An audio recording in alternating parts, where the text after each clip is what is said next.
వాగ్దానం ప్రభు మనతో మాట్లాడుతున్నాడు. ప్రసంగి గ్రంథం 7వ అధ్యాయం ఒక సామెతలు రాసిన సొలొమోను గారితో ద్వారా మనతో ప్రభు మాట్లాడుతున్నాడు. ప్రసంగి 7వ అధ్యాయంలో సుగంధి తైలము కంటే మంచి పేరును మేలు, ఒకరి జన్మదినము కంటే మరణ దినమే మేలంట.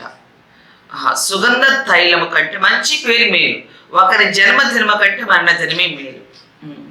సుగంధ తైలము కంటే మంచి పేరు మనం సంపాదించుకోవాలి.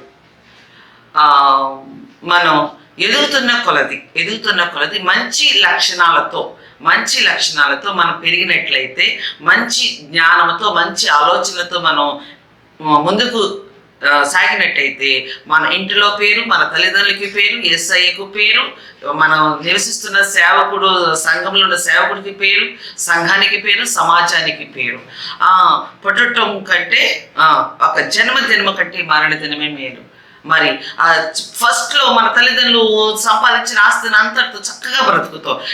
చివరికి వచ్చేటప్పటికి మన యొక్క లక్షణాల ద్వారానే మనం బయటపడతాం.